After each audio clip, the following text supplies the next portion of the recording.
Bismillahirrahmanirrahim. Assalamualaikum warahmatullahi wabarakatuh. Salam sejahtera bagi kita semua. Baiklah, kita kali ini ketemu lagi di salah satu materi di mata kuliah manajemen pemasaran, yaitu competitive advantage. Ya. Oke, kita mulai aja materi kali ini tentang competitive advantage. Oke, competitive advantage atau pemahaman kita terkait dengan daya saing, ya. Daya saing yang kita miliki atau perusahaan miliki. Apa sih competitive advantage? Adalah the set of unique fitur, ya. Fitur-fitur unik dari perusahaan, ya, dan produknya that are perceived, yang dipersepsikan oleh target market sebagai sesuatu yang bernilai superior, bernilai lebih dibandingkan pesaingnya, ya, atau memenangkan pesaingnya. Jadi yang lebih unggul, ya. Competitive advantage ini bahasa sederhananya adalah daya saing atau keunggulan, ya, keunggulan bersaing.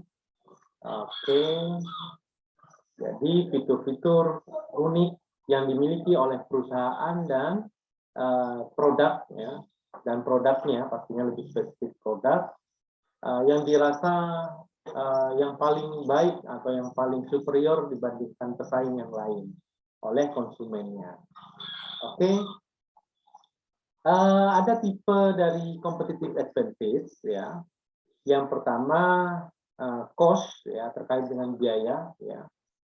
Dia memiliki nantinya produk yang paling murah, mungkin seperti itu, ya, paling sederhana. Competitive advantage yang kedua terkait dengan diferensiasi yang dimiliki oleh produk atau jasa, ya, jasa yang dia jual, gitu ya. Dan yang ketiga terkait dengan strategi niche. Strategi niche ini dia berusaha melayani ceruk pasar yang belum terlayani, ya. Jadi ceruk pasar inilah yang akan keberhasilan melayani ceruk pasar inilah menjadi competitive advantage yang dimiliki oleh perusahaan. Oke, yang pertama terkait dengan cost tadi, competitive advantage dengan cost, yaitu cost leadership, kepemimpinan harga. Jadi kepemimpinan harga ini bagaimana bisa tercapai? Dia mendapatkan material atau bahan baku yang tidak mahal, ya, sehingga dia bisa menekan harga yang dia jual nantinya, produk maupun jasa. Terus create efficient operation. Bagaimana dia bisa menciptakan cost leadership? Dia mengefisiensikan operasi, ya, operationnya, ya, produksi, jasa, operation, proses pembuatan produk, ya, atau proses pelayanan jasa, operationnya. Yang ketiga, desain produk for manufacture, ya, dia mendesain sebuah produk atas produk for manufacture, ya. Desainnya bisa menjadi harganya lebih murah dibandingkan pesaing, ya. Dia berhasil mendesain sebuah produk. Control overhead cost, dengan upaya mengontrol biaya overhead, dia bisa menciptakan cost leadership dibandingkan pesaingnya. Oke, cost competitive advantage atau daya saing dari sisi harga ini, dia menjadi low cost, biaya rendah dibandingkan pesaingnya, ya. Di sisi lain dia harus berusaha maintaining satisfactory profit margin. Jadi karena dia paling murah, kemungkinan kecenderungan profitnya kecil, gitu ya. Tetapi kembali lagi biaya murah ini salah satu daya saing yang bisa dipilih karena bisa bersaing dan memiliki keunggulan dari segi low cost ini, biaya rendah ya dibandingkan pesaing. Tapi sedikit demi sedikit industri harus memaintain agar supaya bisa menambah margin profitnya ya. Meskipun sedikit, ini ada istilah kalau kita lihat di teman-teman saudara-saudara kita yang Chinese gitu ya, untung sedikit tapi banyak gitu ya. Nah, itu bisa jadinya akhirnya juga dapat banyak gitu ya. Profit margin, satisfactory profit margin perusahaan. Oke, berikutnya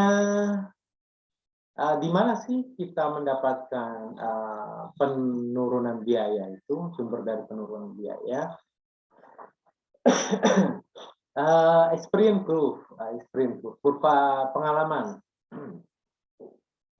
Ini pernah saya sampaikan, semakin lama perusahaan memiliki pengalaman dalam operation, produksi produk atau jasanya, semakin turun biaya yang dikeluarkan. Ya, experience curve.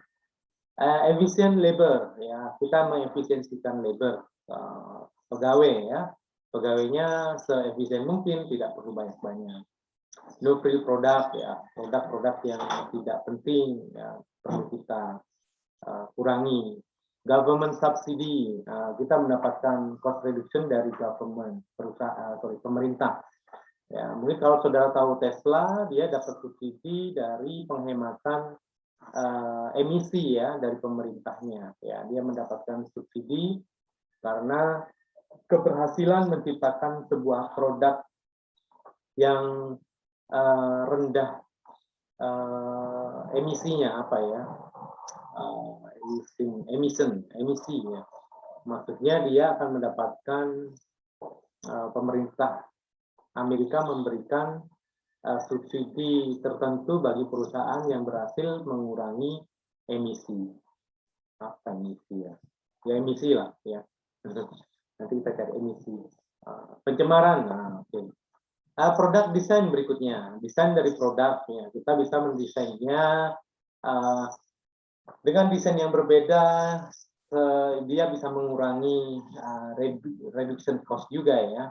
Mungkin desainnya mungkin sederhana, tidak kompleks, lebih sederhana sehingga biaya yang dikeluarkan semakin kecil untuk membuat sebuah produk tersebut. Re-engineering, melakukan upaya re-engineering teknologi ya, inovasi dari produk juga bisa menciptakan cost reduction. Ya.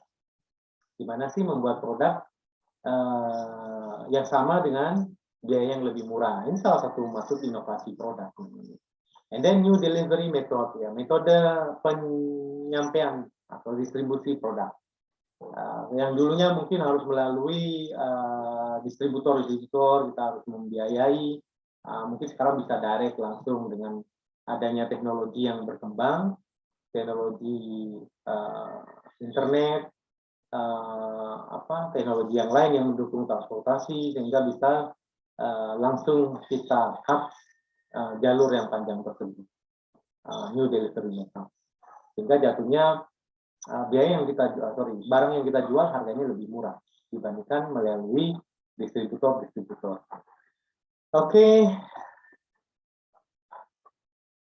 yang berikutnya terkait dengan differentiation atau competitive advantage dari keberhasilan melakukan aktivitas differentiation.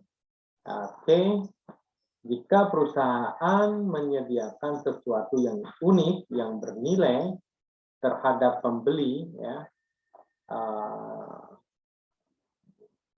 selain lower price dan the competition. Jadi lebih kepada differentiation, ya. Mungkin bisa jadi ini lebih mahal, ya, tidak mempertimbangkan biaya, ya, tapi ini ada kekhususan, ya, sesuatu yang unik dan bernilai. Target market yang ada beberapa target market pilihan yang mereka tidak mempertimbangkan biaya lagi, tetapi dia mempertimbangkan sesuatu produk yang memang bernilai, ya, berbeda, limited edition. Nah, ini bisa menjadi competitive advantage. Ya. Common difference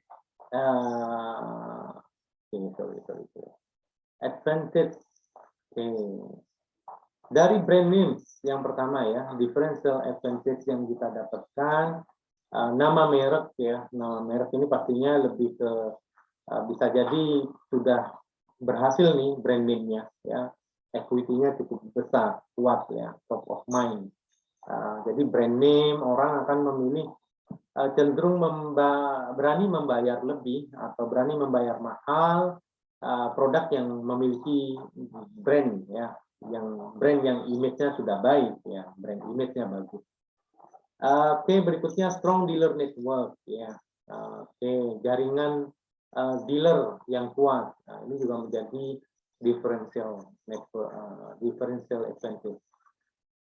Produk reliability. Nah, ini dari segi reliabilitas produknya ya, produknya bekerja dengan baik, reliable dan sebagainya. And then image. Nah, ini terkait dengan brand image, also company image, perusahaan ya, citra dari sebuah perusahaan maupun sebuah branding ya, itu juga menjadi differential advantage ya.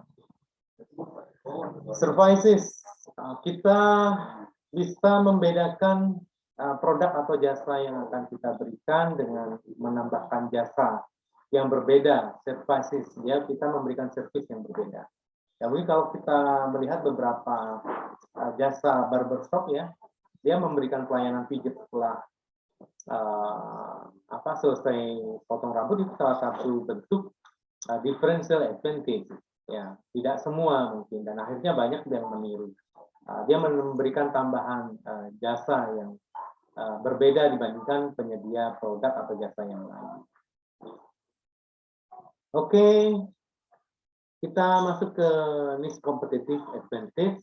Kalau niche competitive advantage kita melihatnya keunggulan yang dicapai ketika perusahaan mencari target market ya, biasanya target yang masih kecil atau apa level sempit, serve of small market, karena belum terlayani oleh penyedia produk atau jasa besar ya. Ini ada ceruk pasar ya. Ini keberhasilan dia melayani ceruk pasar yang selama ini belum terlayani ya. Oke, gimana caranya mencapai niche competitive advantage ini? Kita biasa menggunakan, biasa digunakan oleh perusahaan kecil, ya, karena dia memiliki sumber daya yang terbatas, sehingga dia akan memilih target market ceruk kecil yang masih belum terlayani oleh banyak produsen atau penyedia jasa, sehingga dia berusaha memuaskan target market ceruk kecil tadi. Ceruk, bukan jeruk ya, ceruk pasar namanya. Oke. Maybe use in limited geographic market. Kemungkinan besar juga bisa digunakan pada beberapa pasar geografis yang terbatas ya. Ya, mungkin ada daerah tertentu secara geografis yang perlu kita layani dibandingkan kita akan melayani sepenuhnya apa yang diinginkan, karena selama ini belum terlayani. Itu bisa kita lakukan niche competitive. Product line may be focused on specific product line ya. Jadi lini produk bisa kita fokuskan pada spesifik produk line. Jadi ini masih niche ya, dia sesuatu yang unik, khusus produk lini produk. Kalau katakanlah dia menetapkan lini produk tertentu yang akan dia lakukan, usahakan, dia pilih lebih spesifik, katakanlah lini produk pakaian anak-anak. Nah, ini dia fokus nih, lini produk pakaian anak-anak, semua yang dia produksi terkait dengan lini produk tersebut, sehingga orang yang akan mencari pakaian anak-anak mungkin katakanlah cukup di satu tempat tersebut, dia akan mendapatkan everything about kit ya, segala sesuatu tentang pakaian, kebutuhan anak-anak dan sebagainya. Itu bisa kita lakukan sebagai niche competitive advantage. Oke. Competitive advantage ini atau keunggulan ini harapannya bisa sustain ya, berkelanjutan ya. Sehingga harapannya tidak mudah dicontoh, ditiru oleh perusahaan pesaing ya. Agar supaya tetap sustain. A differential advantage that cannot be copied by the competition ya. Jadi competitive advantage yang sustain itu adalah competitive advantage yang tidak bisa di-copy oleh kompetitornya ya, dalam persaingan. Oke, source of sustainable competitive advantage. Ini sumber yang bisa kita gunakan untuk keunggulan bersaing yang sustain, yang berkelanjutan. Kita bisa melakukan perlindungan ya, paten, ya, copyright, hak copy, dan mungkin location ya, kita juga menjadi agar supaya sustain tidak bisa berubah. Dalam hal ini berkelanjutan. Produk ini hanya dijual di tempat ini, tidak ada di tempat lain. Nah, ini seperti location. Atau mungkin lokasinya memang mudah dijangkau oleh target market tertentu. Ini yang lain tidak bisa. Equipment, peralatan-peralatan khusus yang dimiliki dibandingkan pesaing yang belum ada memiliki hal ini. Ya, mungkin bisa jadi equipment, teknologi ini terkait. Teknologi yang paling canggih, yang selalu update, terbaru, kemungkinan besar dia tidak akan berkelanjutan competitive advantage-nya. And then customer service ya, pelayanan tadi ya. Kita juga bisa memanfaatkan customer service, pelayanan customer untuk mempertahankan sustainable competitive advantage. Dan yang terakhir adalah promotion ya. How to promote, mempromosikan produk atau jasa kita itu bisa menjadi sumber daya atau sumber dari sustainable competitive advantage. Oke, kita masuk di strategic windows. Strategic windows ini kita melihat jendela untuk menyesuaikan antara sesuatu yang kita butuhkan of market and the particular competency of our opinion. Jadi pasar ini butuh apa dan apa yang harus dilakukan perusahaan. Perusahaan harus memiliki kompetensi apa untuk agar supaya bisa sesuai dengan apa yang dibutuhkan oleh pasar. Oke, strategic windows ini kita bisa melihat. Nah ini kita apa yang akan kita lakukan sebagai pemasar? Market penetration, market development, product development, or diversification. Ya, apa sih market penetration? Increase market share among existing customer. Ya, kompetensi yang dibutuhkan apa? Ya, pastinya kemampuan dari hal pemasaran. Ya, increase market share. Ya, market share among existing customer. And then yang kedua market development. Attract new customer to existing product. Ya, dia berusaha menarik konsumen atas produk yang saat ini dia jual. Ya, market development. And then product development, create new product for present market. Ya, menciptakan produk baru untuk pasar yang ada selama ini yang dia layani. And then diversification terkait dengan introduce new product into new market. Produknya baru, pasarnya baru. Kita cari bikin produk baru dengan pasar yang baru, ya, target market yang baru. Oke,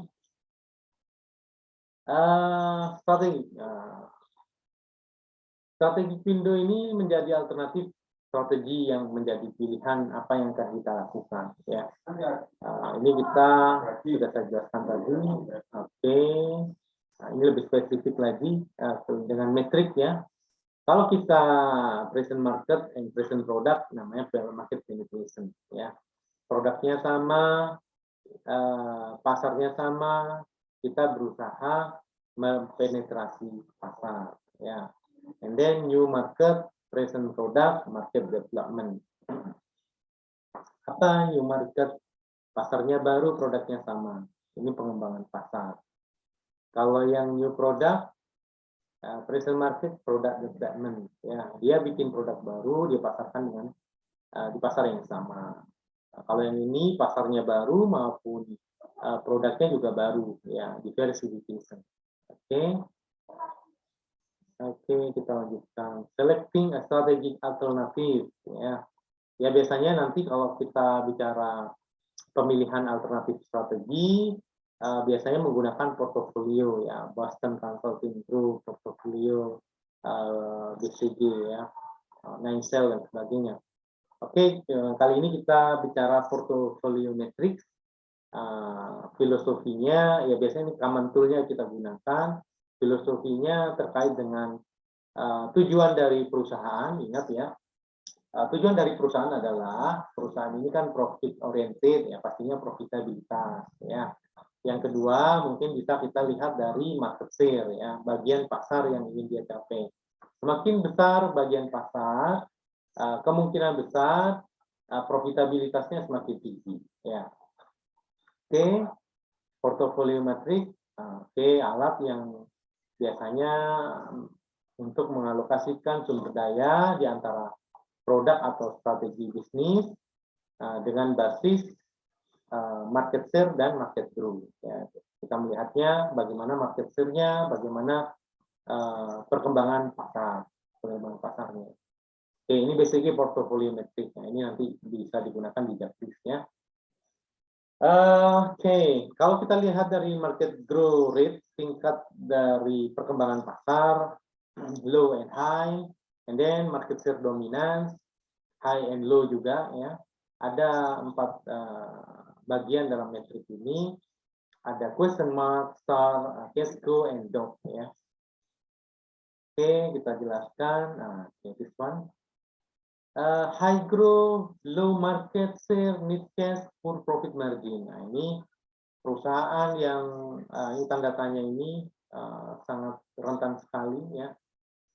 High growth, pertumbuhan pasarnya tinggi, tapi dia market share-nya kecil, ya, masih kecil. Need cash, dia butuh cash yang banyak, ya. Profitnya masih poor, ya. Rugi bahkan, ya, masih rugi. Nah, ini kemungkinan besar tanda tanya dia bisa move shifting menjadi high, ya, menjadi star. Dimana kalau berhasil dia posisinya nanti bisa star, ya, berhasil meningkatkan market share-nya, ya. Market growth-nya tinggi, ya. Market leader biasanya di sini adalah posisi market leader. Require cash membutuhkan cash dalam hal upaya melayani market growth-nya, ya. Berbeda dengan cash flow. Cash flow ini perkembangan pasarnya rendah sehingga dia banyak uang yang cash yang tidak digunakan, ya, karena low growth-nya. Tapi dia memiliki market share yang tinggi, high cash flow, ya. Dia banyak cash yang dia pegang di perusahaan, sehingga sebaiknya perusahaan ini bisa mengalokasikan sumber dayanya di bisnis unit yang lain, ya. Mengalokasikan karena dia pertumbuhannya sudah tidak begitu tinggi, ya, market growth-nya, tapi dia yang berhasil mendapatkan market share yang dominan. Dan yang DOC, low growth, low market share, minimal cash flow. Nah, ini minus, ya, cash flow sangat minus sekali, sedikit sekali keuntungan atau cash flow-nya. DOC ini sangat kurang menguntungkan di posisi DOC ini, ya, karena low, market share-nya rendah, market growth-nya juga rendah, pastinya minimal cash flow. Nah, ini yang kurang baik, saya kira posisi yang kurang baik ada di DOC ini. Oke. Oke, ini salah satu contoh notebook star, personal komputer, PC posisinya di Cisco, ya. Palm top, nah ini Palm top ini dulu apa ya, PPA ya, problem child ini apakah dia akan berhasil dulu? Video nggak berhasil nih, sekarang yang berhasil apa? Android, itu semacam jenis PDA ya, komputer saat ini ya. Ya posisinya sekarang mungkin ada di sini, sorry, Android itu ya. Mainframe komputer dok ya, ini mainframe komputer yang lebih lama yang besar. Posisinya di dok sudah. Oke, strategi for resource allocation. Oke, strategi untuk alokasi sumber daya. Ada build, hold, harvest, and divest. Ya, kalau build ini provide financial resource if SBU problem child tadi yang di question mark as potential to be start. Jadi kita mengembangkan posisi dari bisnis unit tersebut jika memungkinkan sekali question mark tersebut bisa menjadi start. Kita provide financial resource. Kita hold yang kedua. Restock market share if SBU is a successful cash flow, use cash flow for other SBU. Jadi pada saat posisi cash flow tadi, tapi ya karena sudah besar sumber daya atau market share-nya dan pertumbuhan pasarnya rendah ya, tidak begitu tinggi dalam saat itu, kita bisa menggunakan cash flow yang ada yang berlebihan pada bisnis unit yang lain. Ya, kita bisa membiayai bisnis unit yang lain. Harvest ini panen ya, panen. Jadi kita bisa memanen, mengambil keuntungan. Ini increase short term cash return. Jadi meningkatkan pendapatan dalam jangka waktu yang pendek ya. Bisa dilakukan di semua posisi kecuali star ya. Kalau star kita nggak bisa melakukan harvest ya. Kalau yang question mark kita bisa harvest, ambil keuntungan. Kalau dog ya kita bisa divest bahkan ya, nantinya divest. Kita ambil keuntungan, tidak melakukan upaya promosi, kita biarkan aja sampai dia divest. Cash flow juga bisa kita melakukan. Ini saran harvest gitu ya. Ini short term ya, di waktu-waktu yang pendek ya, event-event tertentu. And then divest. Kita bisa mendivest atau divestasi. Dalam hal ini gulung tikar ya. Get rid of SBU with low share in low growth market. Kalau perusahaan tersebut memiliki market share yang rendah di pasar yang pertumbuhannya rendah, sebaiknya kita divestasi ya, kita tutup aja karena biaya yang dikeluarkan lebih tinggi dibandingkan keuntungan yang didapatkan ya. Oke, market attractiveness metric. Nah ini kita perlu istilah nggak usah. Oke, market attractiveness ini terkait dengan daya tarik pasar ya. Saya jelaskan sedikit aja. Attribute of an attractive market ya. Jadi pasar yang menarik itu memiliki peluang mendapatkan keuntungan yang tinggi di pasar itu. Grow marketnya cukup rapid, cepat. Lack of government regulation, perusahaan masih sedikit mengatur hal-hal yang melakukan pembatasan-pembatasan tertentu. Ya. Jadi turut campur perusahaan masih turut campur pemerintah dalam hal ini, pengaturan dan sebagainya masih cukup rendah. Ya. And then intensity to price increase. Ya, oke. Ini terkait dengan intensitas dari peningkatan harga ya, price increase bisa dilakukan. Lack of competition, sedikit kompetitor, ya, masih sedikit pesaingnya, sehingga kompetisinya rendah.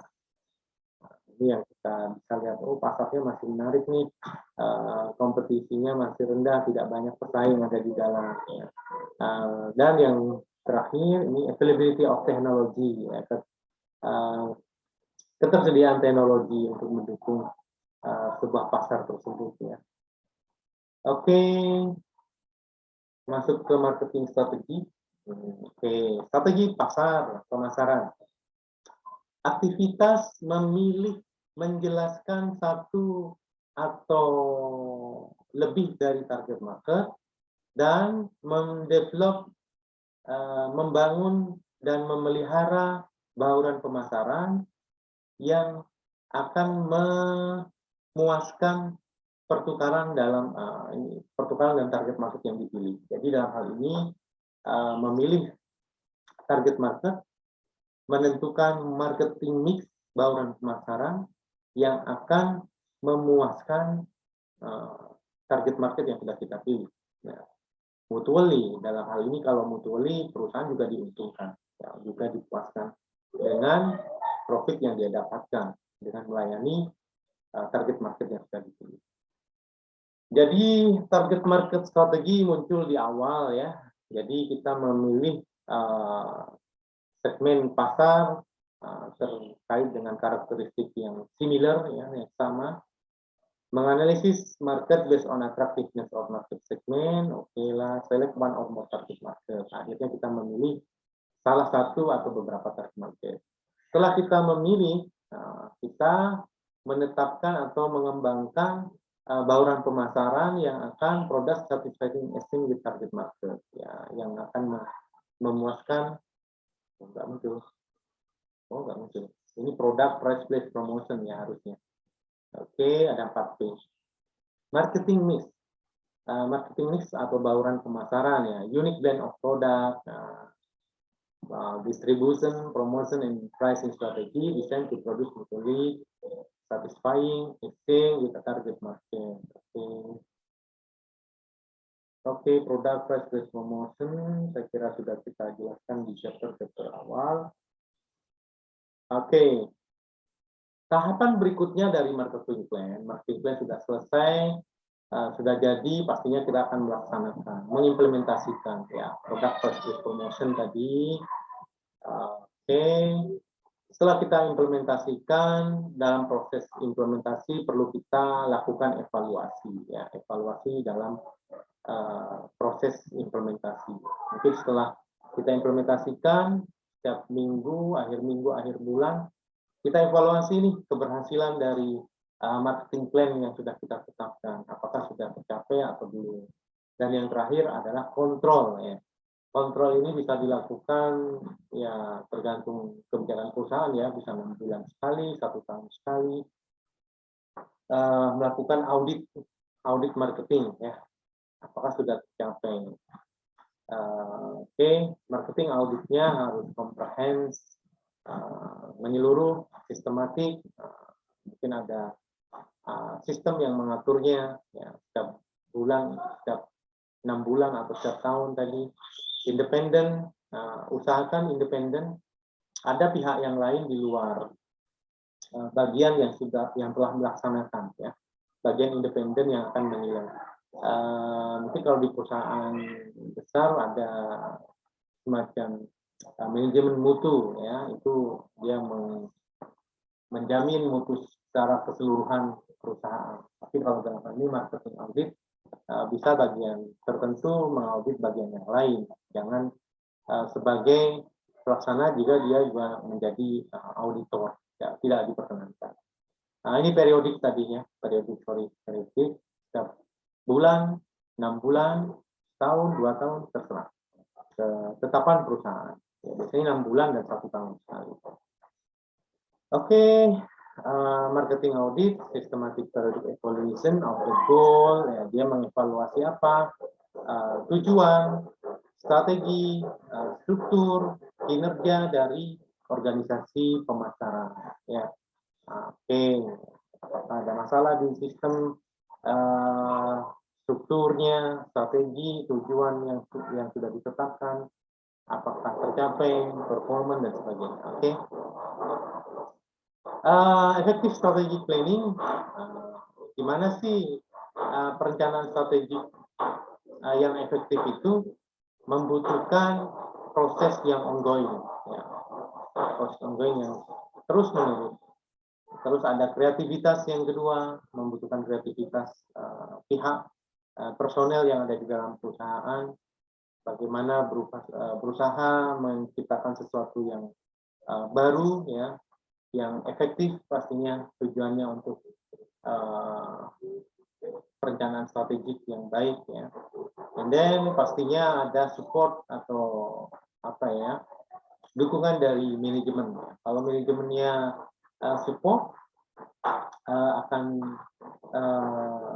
bagaimana pencapaian perencanaan yang sudah ditetapkan, ya insya Allah akan berjalan baik. Kalau tidak ada support, ya manajemennya tidak support nih karena merasa tidak ada sesuatu yang bernilai atau bahkan merasa dinilai kurang baik, kecenderungan tersinggung, nah itu mungkin itu kurang baik, ya, tidak ada manajemen dari atau support dari manajemen karena dia merasa khawatir dan sebagainya. Jadi harus komitmen bersama-sama, ada support dari manajemen, kreativitas personel yang ada di dalam, dan proses ini harus ongoing, ya, terus berjalan agar supaya kita bisa mencapai tujuan dari marketing plan, atau kita tarik lebih luas lagi tujuan dari perusahaan, ya, atau bisnis unit. Oke, saya kira itu materi kali ini terkait competitive advantage yang masih terkait dengan strategic marketing planning, ya. Nah, ini satu satuan yang menjadi kesatuan yang akan mudah kita pahami bersama, ya. Bagaimana sih strategic marketing plan? Marketing plan ada di bagian sebelah mana di dalam sebuah strategi bisnis unit, sehingga saudara akan memudah memahami secara keseluruhan materi yang selama ini kita pelajari di manajemen pemasaran. Oke, saya kira cukup. Terima kasih atas perhatiannya. Semoga bermanfaat bagi kita semua. Saya akhiri, wabillahi taufiq wal hidayah. Assalamualaikum warahmatullahi wabarakatuh.